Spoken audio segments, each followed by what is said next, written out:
day and welcome to Alena Media TV. We are broadcasting from Toronto, Canada. I am Elsa Abraham, and in this episode we are bringing you African news. Here is your headlines. MSF denounces widespread attacks on Tigray clinics.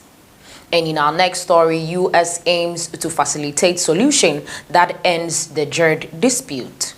Egypt also and Sudan call on Ethiopia to respond to the UN offer over the GERD in pace. Let's go for a quick break. When we come back, we'll get our news in details. Stay with us.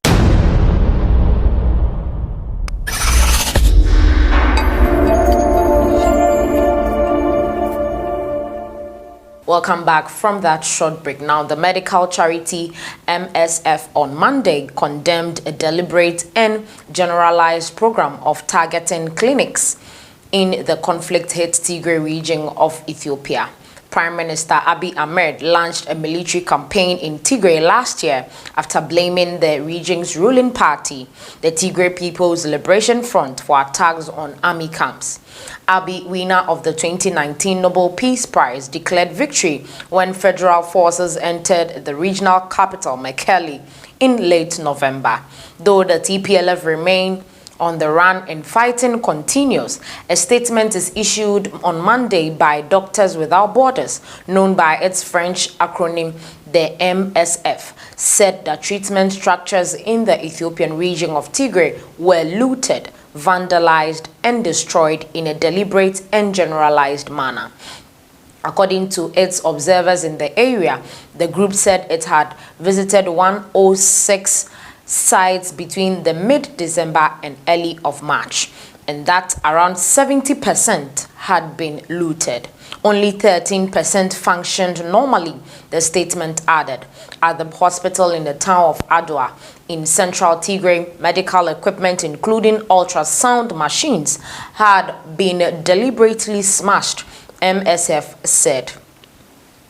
A facility in Semema was reportedly looted twice by soldiers before being set on fire, while a facility in the Sibeya was hit by rockets, destroying the delivery room, it said. Residents of the area were forced to rely on less equipped and staffed clinics for treatment and often had to reach them on foot because ambulances had been requisitioned by the armed forces. 1 in 5 of the health facilities of the MSF visited were occupied by soldiers. In certain cases, the occupation was temporary, while in others, it continued during the visit, the group said. In Abiy Adi, a town in central Tigray, the hospital was occupied in early March by Ethiopian forces to treat their wounded, while in Mugalit, to the east, Eritrean soldiers used a local clinic as a base, MSF said. Both Addis Ababa and Asmara have denied the presence of Eritrean soldiers in the region, contradicting reports from residents, aid workers, and some officials in Tigray's Abiy-appointed interim administration. The MSF Director General Oliver Byrne urged that clinics in Tigray be repaired and that medical staff be paid and allowed to work in a secure environment. Abiy's government says life is returning to normal in Tigray, including health sector. In a statement published on Sunday night, the country's peace ministry said that 75% of hospitals in Tigray were now operational and that 10% were operating partially. Moving on to our next story for today, U.S. aims to facilitate solution that ends the GERD dispute. The U.S. administration is reviewing its policy regarding the Egyptian-Sudanese-Ethiopian dispute over the Grand Ethiopian Renaissance Dam, the GERD, being built by Addis Ababa on the Nile River. The State Department said Washington has decided to pause its assistance to Ethiopia for most security programs, days after Secretary of State Antony Blinken described acts in Tigray as ethnic cleansing.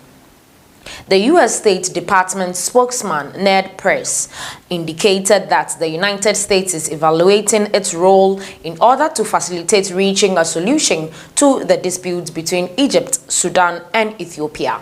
We continue to support the joint and constructive efforts of Egypt, Ethiopia, and Sudan to reach an agreement.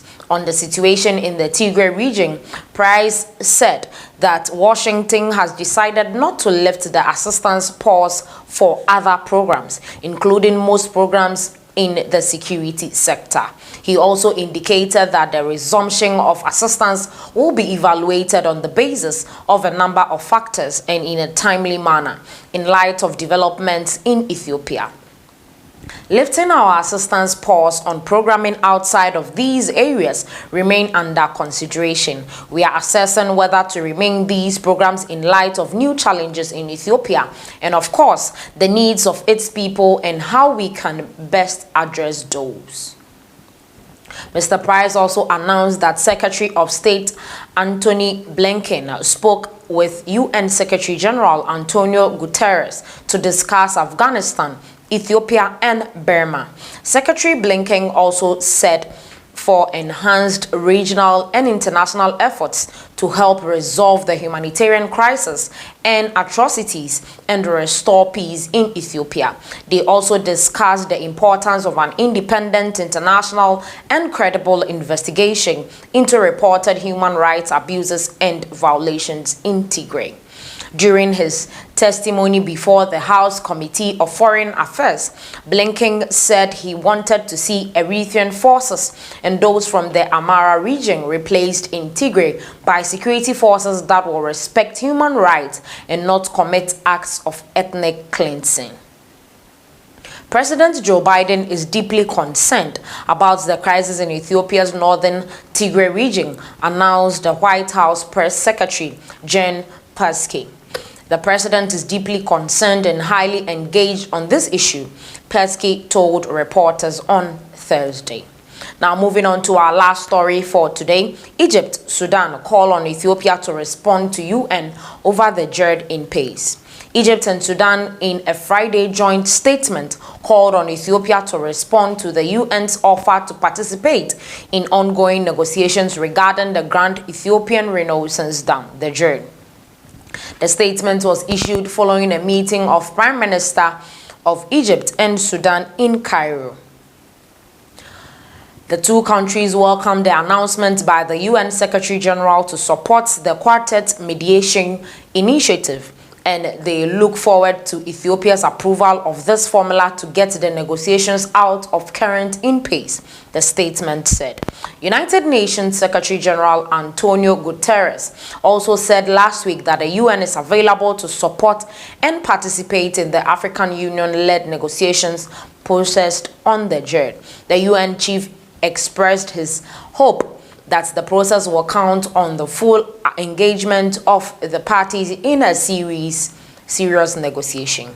Egypt affirmed its support for Sudan's proposal on developing the negotiation mechanism sponsored by the African Union by forming an international quartet led by the Democratic Republic of Congo in its capacity as the current president of the African Union, to include the United Nations and European Union and the United States to mediate the negotiations. The statement stressed the importance of reaching a binding legal agreement on filling and operating the GERD in a manner that will achieve the interest of the three countries and limit the damages of this project to the two downstream countries. The two countries expressed their firm political will and serious desire to achieve this goal at the earliest possible opportunity.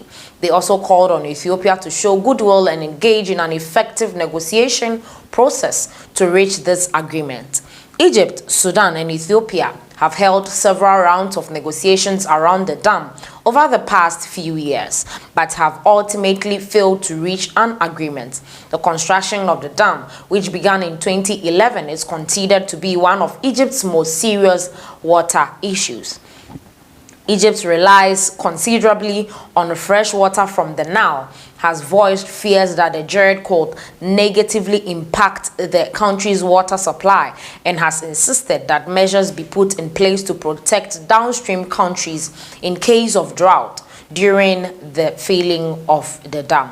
Ethiopia, on the other hand, has stressed the importance of the project to bolster its economy, where more than half of the population currently lives without access to electricity. This is where we end today's episode on African News. Please like, share, comment. Let us know your thoughts on this particular episode. Thanks for watching.